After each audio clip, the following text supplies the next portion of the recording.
investment outside the country. The free fall of the shilling is more taxes from the suffering Kenyans. The taxes rose at a time the overall economy has been contracting. In the second quarter of 2022, which is the first era of Kenya Kwanza regime leading into 2023, the economy grew by only 5.2%. In a similar period in 2021, it grew by 11%. The regime resorted to more borrowing, ignoring the warnings that we are in debt distress and at the risk of debt default.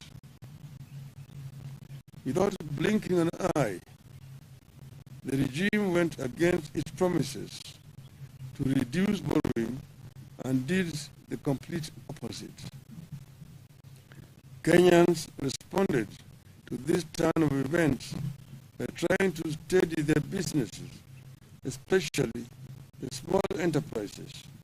But those efforts were in vain as interest rates rose through the roof and more taxes hit those businesses. Only the government can now afford to borrow at the astronomical rate of 17% or more from the domestic market. In other words, the government is competing with the private sector in the domestic financial market. The result has been that micro and small businesses are struggling, defaulting, and folding up, but the larger private sector is at best stagnating or equally folding up. In the last 1 year, the proportion of micro and small businesses defaulting on loans has increased by 17%.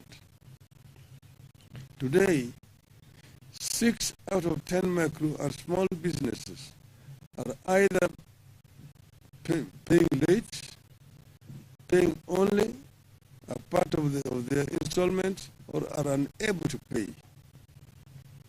Inflation is driven by the cost of food and fuel. As long as the government has not resolved the price of food and fuel, the cost of living will not come down. No amount of fertilizer will lower the cost of food as long as the cost of fuel is unchecked. Diesel is one of the highest costs in farming.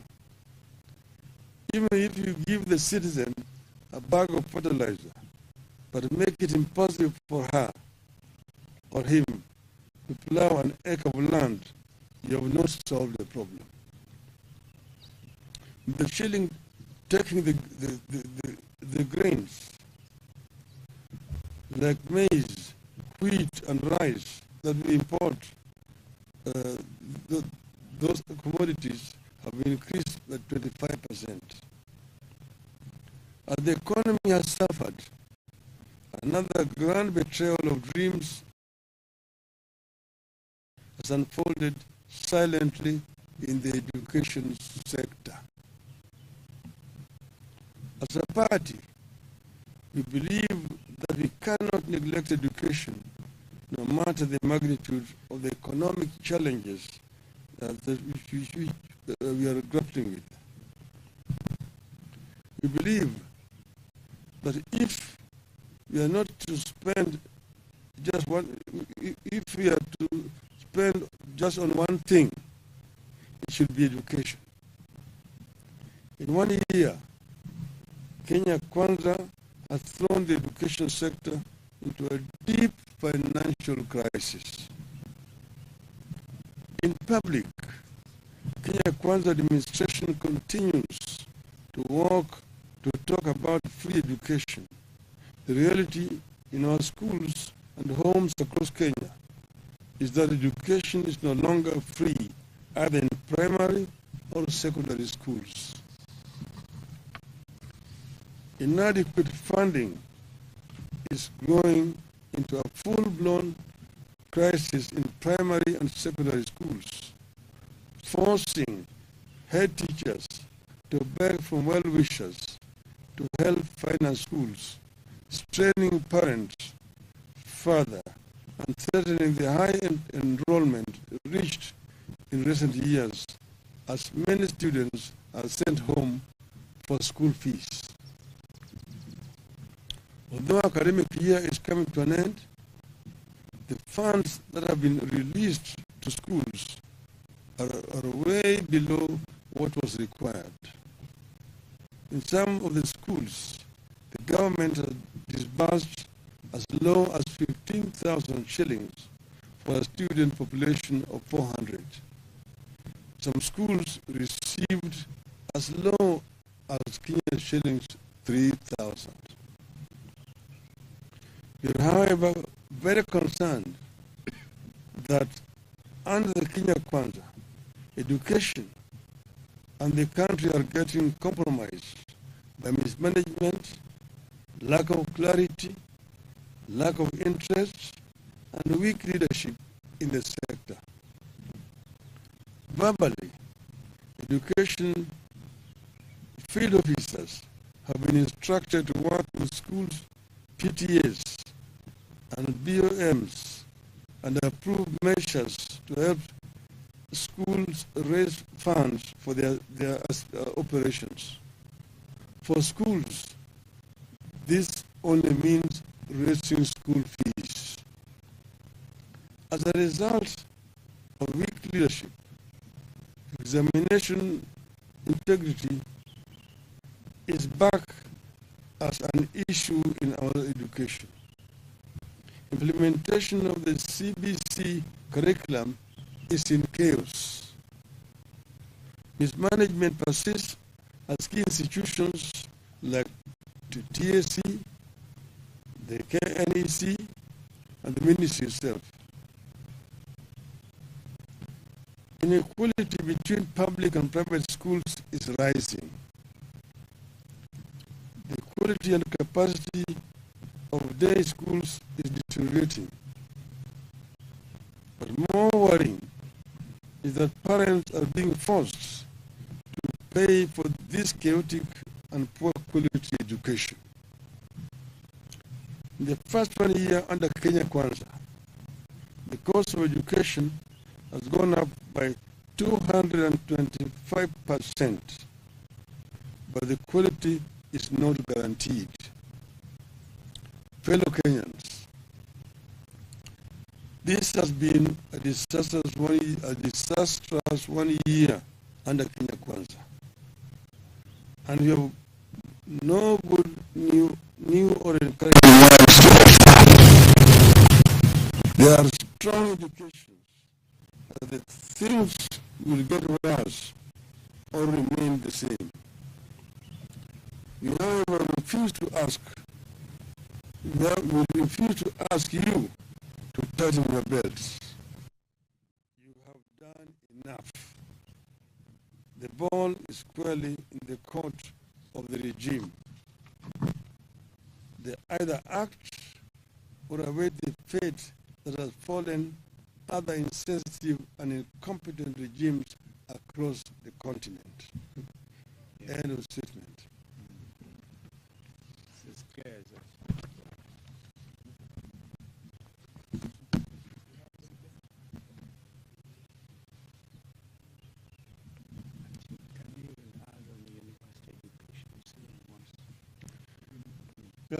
On this issue of education, it's even worse in the university. They have come up with grading and basically grouping students in terms of means and so on, and that they're required to pay 7%. Quite a number of those students are actually being sent home, because the administration in various public universities are insisting on advance payment before admission.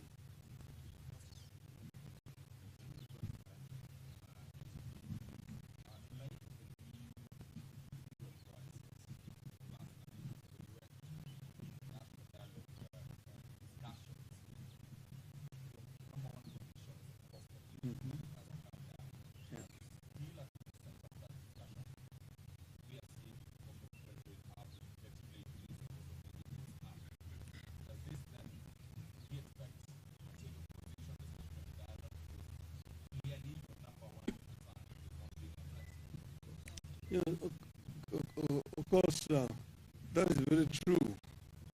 And as you know, we are going to be giving you another statement tomorrow on the issue of the dialogue which is ongoing. But of course, our number one agenda was the cost of living. It is still there. Of course, the other side has been making statements that they don't want it to be discussed, but they have insisted that it must be agenda item number one in the talks. And the other one is issue of electoral justice, which is very central to our coalition, and that must also be on the agenda. So there will be a statement coming again tomorrow.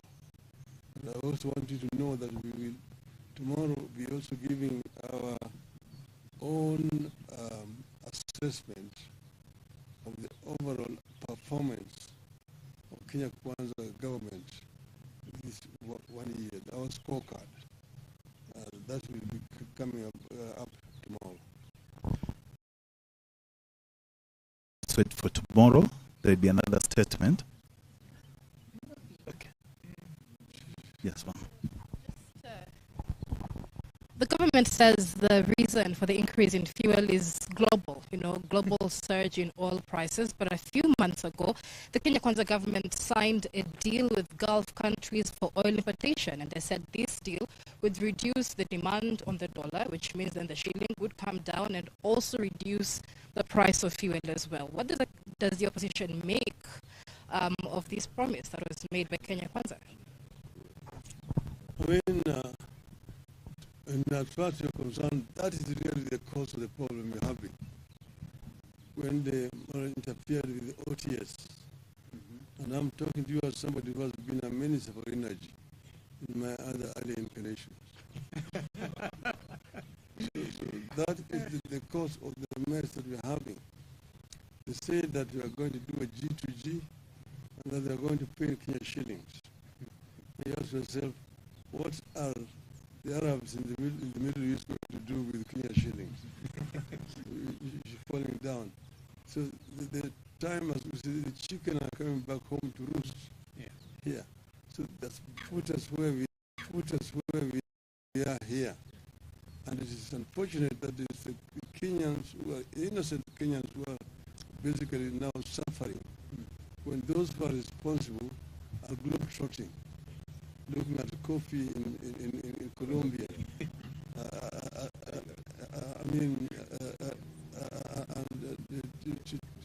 Tigers, they're moving around when the Kenyans are suffering. It's very, very unfortunate indeed.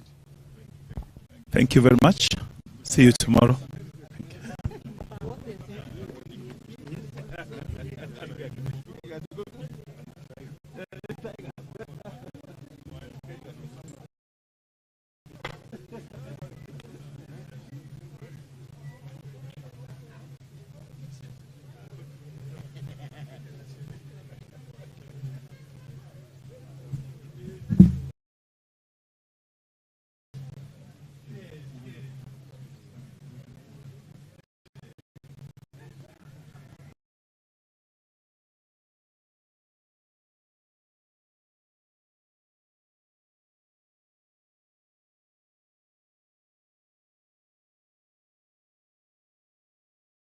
Go.